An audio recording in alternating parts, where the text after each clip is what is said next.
Hey everyone, I want to talk about something important today because it's time to get back to our roots around free expression on Facebook and Instagram. I started building social media to give people a voice. I gave a speech at Georgetown 5 years ago about the importance of protecting free expression, and I still believe this today. But a lot has happened over the last several years. There's been widespread debate about potential harms from online content. Governments and legacy media have pushed to censor more and more. A lot of this is clearly political, but there's also a lot of legitimately bad stuff out there. Drugs, terrorism, child exploitation. These are things that we take very seriously, and I want to make sure that we handle responsibly. So we built a lot of complex systems to moderate content. But the problem with complex systems is they make mistakes. Even if they accidentally censor just 1% of posts, that's millions of people.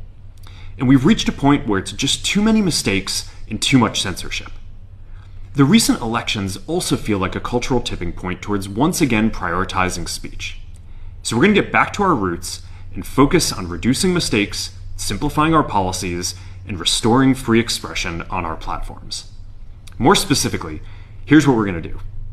First, we're going to get rid of fact checkers and replace them with community notes similar to X, starting in the US. After Trump first got elected in 2016, the legacy media wrote non-stop about how misinformation was a threat to democracy. We tried in good faith to address those concerns without becoming the arbiters of truth. But the fact-checkers have just been too politically biased and have destroyed more trust than they've created, especially in the US. So over the next couple of months, we're going to phase in a more comprehensive community notes system. Second, we're going to simplify our content policies and get rid of a bunch of restrictions on topics like immigration and gender that are just out of touch with mainstream discourse.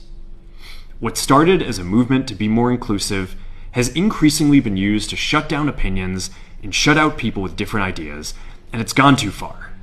So I want to make sure that people can share their beliefs and experiences on our platforms. Third, we're changing how we enforce our policies to reduce the mistakes that account for the vast majority of censorship on our platforms. We used to have filters that scanned for any policy violation. Now, we're going to focus those filters on tackling illegal and high-severity violations.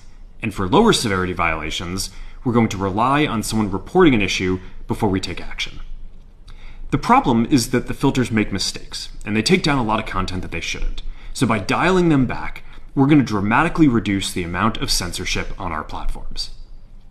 We're also going to tune our content filters to require much higher confidence before taking down content. The reality is that this is a trade-off. It means we're going to catch less bad stuff, but we'll also reduce the number of innocent people's posts and accounts that we accidentally take down. Fourth, we're bringing back civic content. For a while, the community asked to see less politics because it was making people stressed. So we stopped recommending these posts. But it feels like we're in a new era now, and we're starting to get feedback that people want to see this content again. So we're going to start phasing this back into Facebook, Instagram, and Threads while working to keep the communities friendly and positive. Fifth, we're going to move our trust and safety and content moderation teams out of California, and our US-based content review is going to be based in Texas. As we work to promote free expression, I think that it will help us build trust to do this work in places where there is less concern about the bias of our teams. Finally, we're going to work with President Trump to push back on governments around the world that are going after American companies and pushing to censor more. The US has the strongest constitutional protections for free expression in the world. Europe has an ever-increasing number of laws institutionalizing censorship and making it difficult to build anything innovative there. Latin American countries have secret courts that can order companies to quietly take things down. China has censored our apps from even working in the country. The only way that we can push back on this global trend is with the support of the US government. And that's why it's been so difficult over the past 4 years when even the US government has pushed for censorship. By going after us and other American companies, it has emboldened other governments to go even further. But now we have the opportunity to restore free expression, and I am excited to take it. It'll take time to get this right, and these are complex systems. They're never going to be perfect.